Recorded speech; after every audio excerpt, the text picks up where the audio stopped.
গত 23 বছর ধরে এই পুরুষোত্তম সিংহ আমাকে ওই অন্ধ কারাগারে বন্দী করে রেখেছিল। আমার জায়গায় ভেক পূজারী সেজে আপনাদের সঙ্গে প্রতারণা করেছে, সবাইকে ঠকিয়েছে এই পুরুষোত্তম সিংহ। আপনি বেরোলেন কি করে?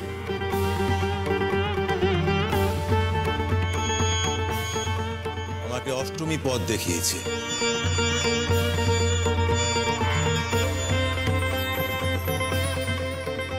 ওঠো ওঠো, তুমি এখনো ঘুমাচ্ছ? ওদিকে যে তার জল পিপাসা পেয়েছে, ওঠো।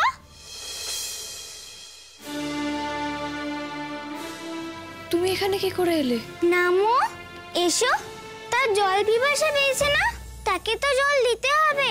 তাড়াতাড়ি এসো, সে যে তোমার জন্য অপেক্ষা করে আছে।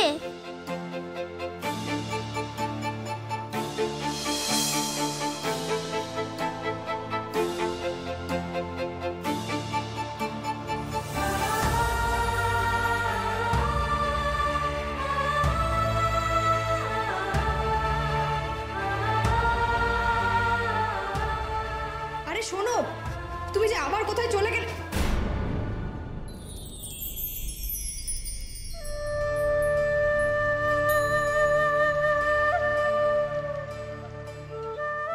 আপনি কে? আপনাকে কে এখানে বন্দি করে রেখেছে? আচ্ছা, আপনি কি কোনো অন্যায় করেছেন? এই জায়গাটার কথা কি সবাই জানে? আমাকে তো কেউ কিছু বলেও নি। তুই এসেছিস মা, তুই শেষ অবধি এসেছিস। বৌরানী মা তোকে আমার কাছে পাঠিয়েছেন। মা, আপনাকে দেখে না মনে হচ্ছে আমি আপনাকে চিনি। আপনি কে?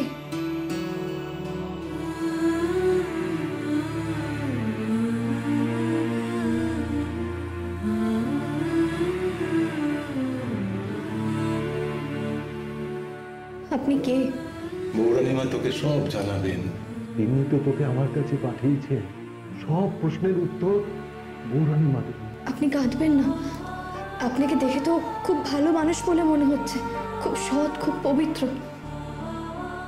আমি আপনাকে রক্ষা করব। দাঁড়া মা, দাঁড়া, একটু চোখ দিয়ে মন ভরে দেখি। কতদিন তোর আশায় পথে বসে আছি মা। তুই তো সেই মেয়ে যে ঠগের বিনাশ করবি। ঠগের বিনাশ? পুরুষোত্তম সিংহ। পুরুষোত্তম সিংহ একটা ঠগ।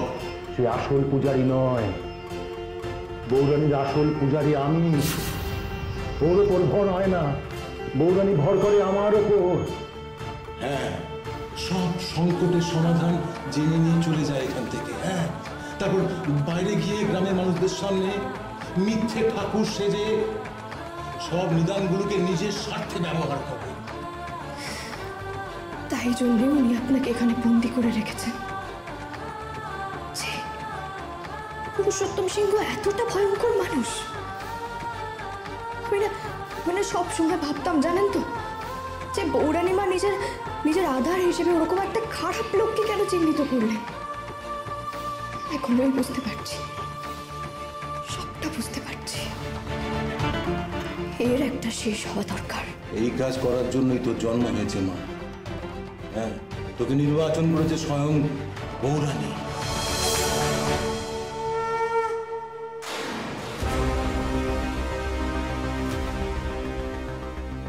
পুরুষোত্তম, তোর এতদিনের গড় ভাঙার জন্য বৌরানী যাকে পাঠিয়েছে তাকে তো তৈরি করেই পাঠিয়েছে। তোকে আমি বলেছিলাম না সেই মেয়ে তোকে বিনাশ করবে?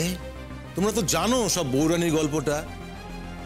বৌরানী যখন মাঝরাতে গ্রাম ছেড়ে পালাচ্ছিল তখন রাজার পরিবারের কেউ ওই নৌকোর মধ্যে বৌরানীর সম্পদ পায়নি, কোনো সম্পদ পায়নি। তাহলে সেই সম্পদ গেল কোথায়? এইখানে, এই বাড়িতেই বৌরানী সেই সম্পদ লুকিয়ে রেখেছিলেন।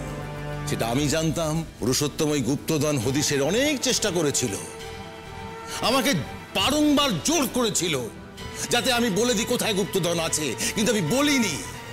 এই লোভী মানুষটার হাতে বৌরানীর সম্পদ যাক এটা আমি চাইনি, আর সেই কারণে সেই কারণেই পুরুষোত্তম সিংহ 23 বছর ধরে আমাকে অন্ধ কারাগারে বন্দি করে রেখেছিল, আমাকে গুম করে রেখেছিল। এই পুরুষোত্তম সিংহ, এই পুরুষোত্তম সিংহ মনে মনে একটা ছক কষেছিল, আর সেটা আমি আন্দাজ করেছিলাম। আমি জানতাম এই পুরুষোত্তম সিংহ আমার ক্ষতি করবে।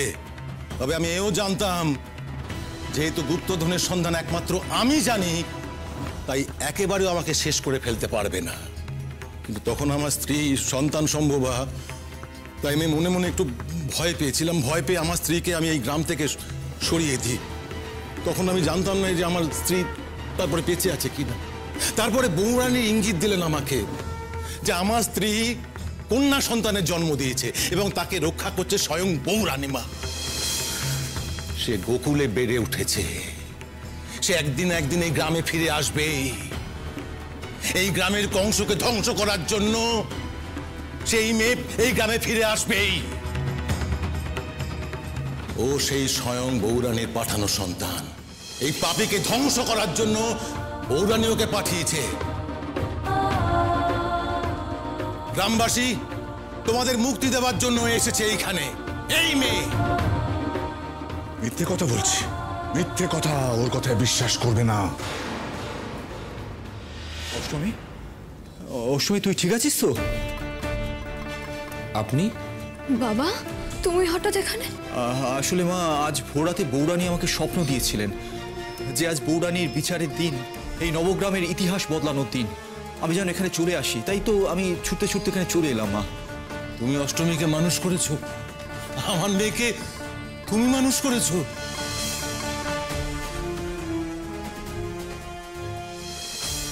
হ্যাঁ হ্যাঁ, মানে আমি আর আমার স্ত্রী অলকা। কিন্তু আপনার মেয়ে মানে? হ্যাঁ, অষ্টমী আমার মেয়ে। আমি বৌরানীর স্বপ্নাদেশ পেয়েছিলাম যখন অষ্টমীর জন্মের পর 23 বছর পূর্ণ হবে, তখন এই দুষ্টকে অষ্টমী নাশ করবে। আর সেই কথাটা কোনোভাবে পুরুষোত্তম সিংহ জেনে যায়। আর তাই আমার মেয়েকে মায়ের পেটের মধ্যে মারার চেষ্টা করেছিল এই পুরুষোত্তম সিংহ। বাধ্য হয়ে আমার সন্তান সম্ভবা স্ত্রীকে আমি গ্রাম ছেড়ে পালিয়ে যেতে বলি, সে পালিয়ে যায় গ্রাম ছেড়ে। হ্যাঁ হ্যাঁ, তাই তো। একজন ডাক্তারবাবু ছোট্ট অষ্টমীকে আমার হাতে তুলে দেন এবং তারপর থেকে বারবার আমি এই ইঙ্গিত পেতে থাকি যে অষ্টমী যেদিন 23 বছর পূর্ণ হবে, সেদিন যে মহান উদ্দেশ্য ওর জন্ম হয়েছে, সেই কাজের জন্য ও আমাদের সকলকে ছেড়ে এইখানে, মানে এই নবগ্রামে চলে আসবে, বৌরানীমার আশ্রয়ে চলে আসবে। জয়দেব ঠাকুর, অষ্টমী আপনার মেয়ে?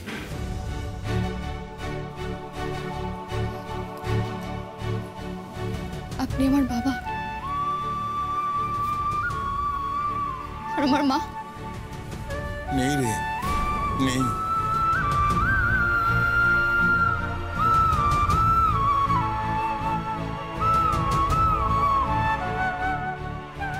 তো মা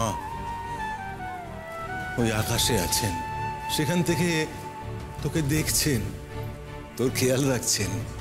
হ্যাঁ রে, জানিস তোকে শেষ কবে দেখেছিলাম? 23 বছর আগে। তুই তখন মায়ের পেটে, তোর স্পন্দন আমি শুনেছিলাম। সেদিন থেকে অপেক্ষা করে আছি আবার সেই স্পন্দনটা শুনব। তোর বাবাকে কি একবার সেই স্পন্দনটা শোনাবি না মা? আয় মা, বুকে আয়। বাবা,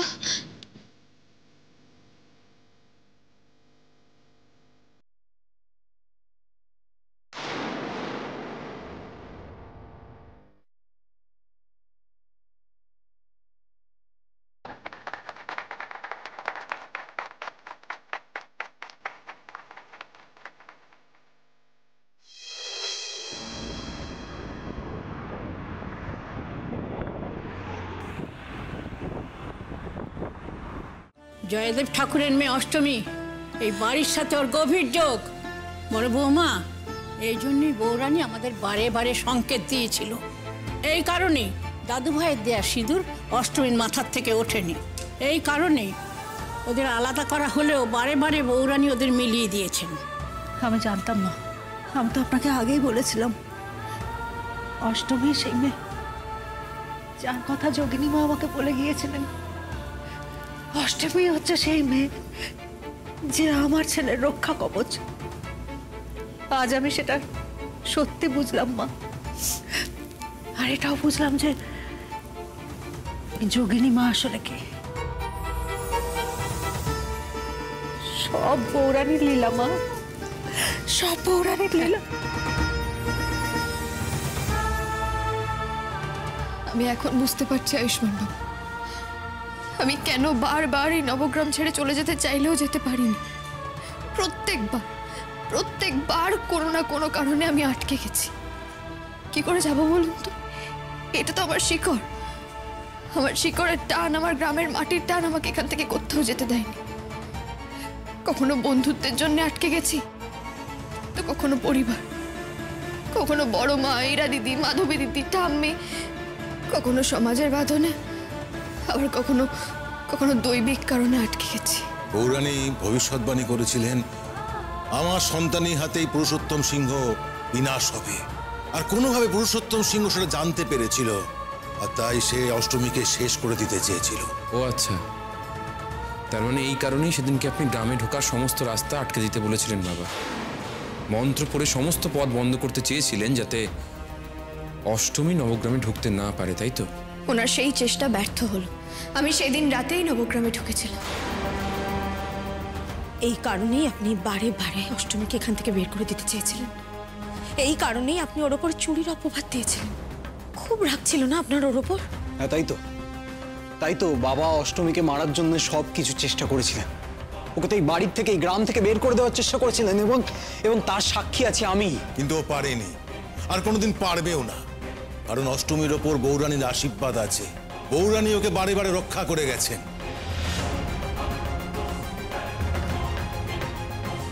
মিথ্যে, অধর্ম, ঘোর অধর্ম চলছে এখানে। এরা সবাই বৌরানীর ভরের অপমান করছে, পুরুষোত্তম ঠাকুরের অপমান করছে এরা। যে ঠাকুর তোমাদের এতকাল রক্ষা করেছে, ঝড় জল বিপদে তোমাদের রক্ষা করেছে, নবগ্রামের উন্নতি করিয়েছে যে ঠাকুর, আর প্রত্যেক বছর বৌরানীর পুজোর আয়োজন যে ঠাকুর করেছে, তোমরা সবাই দাঁড়িয়ে দাঁড়িয়ে সেই ঠাকুরের অপমান হতে দেবে? সেই ঠাকুরের নামে এতগুলো অপবাদ শুনবে তোমরা? তোমাদের সকলের পাপ হবে, প্রত্যেকের।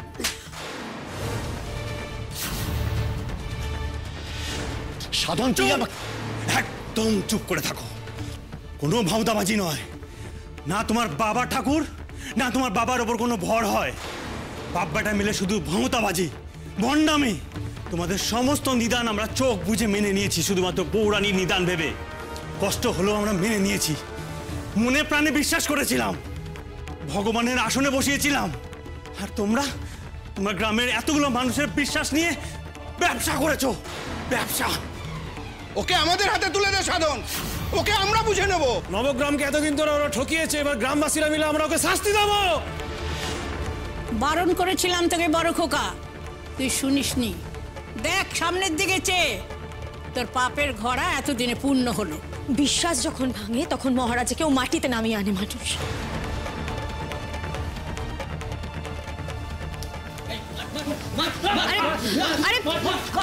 আরে ছাড়ো তোকে, কি করছেন কি? রাগের ভাষায় কেউ গায়ে হাত তুলবেন না। আপনি সরে যান দিদিমণি, ওকে আমরা শাস্তি দেবো। না, তাহলে আপনাদের মধ্যে আর পুরুষোত্তম সিংহের মধ্যে পার্থক্য কি থাকবে? ভুলে যাবেন না, এই দেশে এখনো আইন রয়েছে, ওদের ব্যবস্থা হবে। যা হওয়ার সেটা কোর্টে গিয়ে হবে। পুলিশ ওদের ব্যবস্থা করবে, আইন ওদের ব্যবস্থা করবে। এই সরুন, পুলিশকে পুলিশের কাজ করতে দিন। এই তো পুলিশও চলে এসছে। আসুন স্যার, এনাদের দুজনকে গ্রেফতার করুন। যত অপরাধের মূলে আছে এই পুরুষোত্তম সিংহ, ওনাকে গ্রেফতার করুন জয়দেব ঠাকুরকে এত বছর ধরে গুম করে রাখার জন্য, এই বাড়ির লোকের ওপর, বাইরের লোকের ওপর অত্যাচার করার জন্য, এই গ্রামের লোকেদের ওপর প্রতারণা করার জন্য ওনাকে গ্রেফতার করুন। এত স্পর্ধা তোমার? Thank you Ashtami. না স্যার, আমি একা নই, আমার সাথে অনেকে ছিল এই লড়াইয়ে। আর আয়ুষ্মান বাবু যদি আমার পাশে না থাকতেন তাহলে আমি এই গ্রামেও থাকতে পারতাম না, আর এই বাড়িতেও থাকতে পারতাম না। হ্যাটস অফ আয়ুষ্মান বাবু। না স্যার, আমি তেমন কিছু করিনি। এই গ্রামের প্রত্যেকটি মানুষ আমাদের যে ভালোবাসা দিয়েছেন, এটুকুন আমাকে করতেই হতো। আমি শুধুমাত্র সিংহবাড়ির বড় ছেলে বলে কাজটা করিনি, করেছি গ্রামের ছেলে বলে, আর এইটুকু করা আমার কর্তব্য।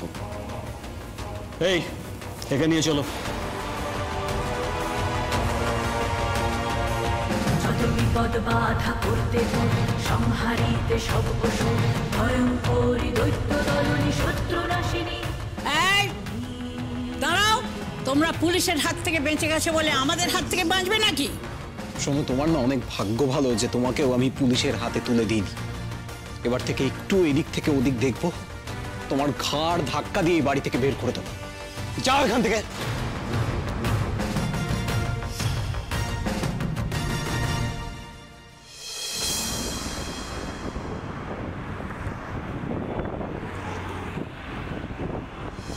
আয়ুষ্মান, তোমাদের এই জোর বৌরানীর বানানো জোর।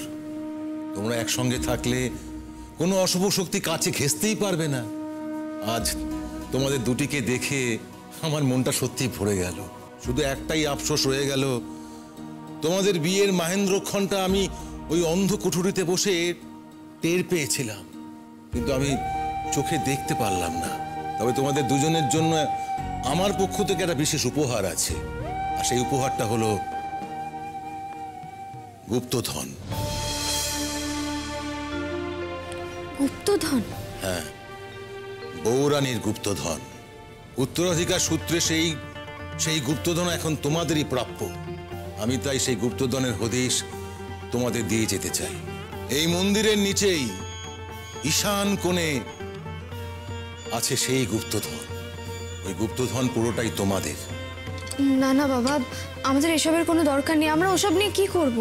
আর তাছাড়া এটা বৌরানীর সম্পদ, আমরা এটা কেন নেব? আমরা নিতে চাই না। এটা নেবে, কারণ এটা বৌরানীর নির্দেশ। বৌরানীর নির্দেশেই সেই গুপ্তধন আমি তোমাদের হাতে তুলে দিতে চাই।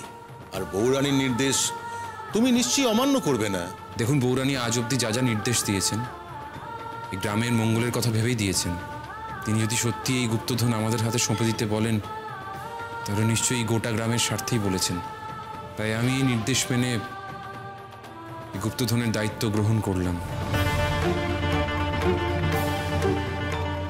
কিন্তু আমার একটাই শর্ত, এই গুপ্তধনের পুরোটাই কিন্তু এই গ্রামের স্বার্থে ব্যবহার করতে হবে, গ্রামের উন্নতির স্বার্থে। ঠিক বলেছেন আয়ুষ্মান বাবু, ওই গুপ্তধন নবগ্রামের মানুষের সম্পদ। ওটা দিয়ে গ্রামের স্কুল বাড়ি বড় হবে, সবার নিজের ক্ষেত হবে, গ্রামের রাস্তা ভালো হবে, সব বাড়িতে আলো হবে। আপনি একদম ঠিক বলেছেন অষ্টমী। নতুন করে আরো স্কুল হবে, লাইব্রেরি তৈরি হবে, হাসপাতাল তৈরি হবে, নবগ্রাম নতুন করে সেজে উঠবে। মা, যোগিনী মায়ের কথা বলে গেল মা। এই অষ্টমীর জন্য আমার ছেলে আজ তার সম্মান ফিরে পেল। আমার ছেলে আজ সত্যিকারের রাজা হলো মা, সত্যিকারের মানুষের রাজা। অষ্টমী, আপনাকে ধন্যবাদ। আপনি অনেক কিছু যা আমি হারিয়ে ফেলেছিলাম আজ তা আমাকে ফিরিয়ে দিয়েছেন। এবার আমি আপনাকে কিছু ফিরিয়ে দিতে চাই। কি ফিরিয়ে দেবেন আপনি?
জয়ী হও, তোমরা দুজন সুখী হও। দাদু ভাই, আজ যেটা অষ্টমীর জন্য করলি সেটা আরো আগে করা উচিত ছিল। আমি ভুল বোঝাবুঝি, অভিমান সব তো আপনজনের সাথেই হয়। বাইরের লোক মনে করলে এত রাগ তো আমি করতাম না ওনার উপর, তাই না?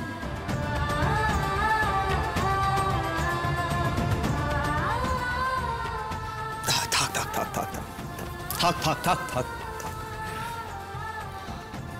তোমরা তোমরা ভালো থাকো, তোমরা তোমরা সুখে থাকো, আনন্দে থাকো। আর তো বোধহয় অষ্টমঙ্গলায় তোমাদের কোথাও যাওয়ার দরকারই হবে না। এরকম কেন বলছেন? অষ্টমী তো ওর ওর পরিবার ফিরে পেয়ে গেছে। দেখ মা, আমরা কিন্তু তোর তোর পরিবারের কাছে তোকে ফিরিয়ে দিলাম মা। তোর তোর যেটা গন্তব্য ছিল সেখানে তোকে পৌঁছে দিলাম, ব্যাস। এবার আমাদের ছুটি, আমাদের সব দায়িত্ব শেষ মা। এবার থেকে এটাই তোর বাড়ি। আর তোমরা, তুমি আমার বাবা নও? জন্মদাতার থেকে রক্ষাকর্তা সবসময় বড় হয়। আপনি যদি আজ অষ্টমীকে যোগ্য করে না তুলতেন, একটা ভালো মানুষ তৈরি না করতেন, সব জানার পরও ওকে এই গ্রামে না পাঠাতেন, তাহলে আজ আমি অষ্টমীকে দেখতেই পেতাম না। তাই বাবা হিসেবে আমার চেয়েও আপনি অনেক বড় দায়িত্ব পালন করেছেন।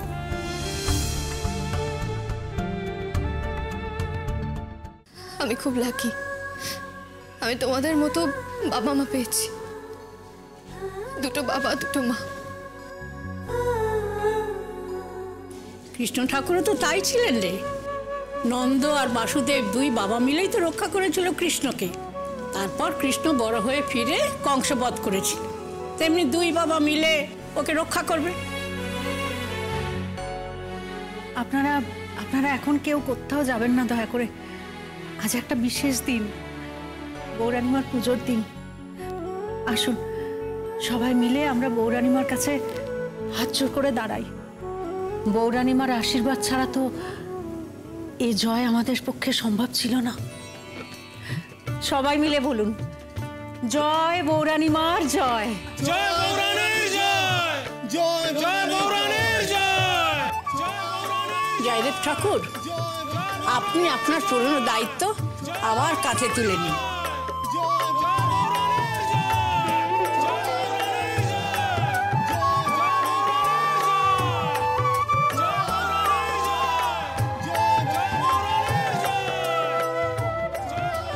সবাইকে দেখে রেখো মা, সবাইকে ভালো রেখো। আর যে যে অষ্টমীরা অধর্মের বিরুদ্ধে লড়াই করে যাচ্ছে তাদের পাশে থেকো, সবার মঙ্গল করো।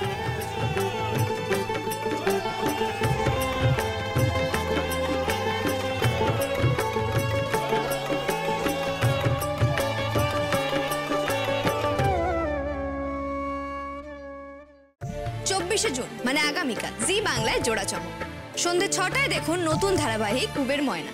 বাংলাদেশের প্রাণোচ্ছল ছটফটে মেয়ে ময়না সব হারিয়ে ভালোবাসার ঘর খুঁজে পাওয়ার গল্প। আর রাত 9টা থেকে দেখুন ডায়মন্ড দিদি জিন্দাবাদ। প্রতি মুহূর্তে হাসি মুখে চ্যালেঞ্জ অ্যাকসেপ্ট করা লড়াকু মেয়ে ডায়মন্ডের দারিদ্র্যকে তুড়ি মেরে জীবন জয় করার গল্প। আগামীকাল 24 জুন থেকে প্রতিদিন সন্ধ্যে 6টায় পুবের ময়না, আর সোম থেকে শনি রাত 9টায় ডায়মন্ড দিদি জিন্দাবাদ। দেখতে ভুলবেন না।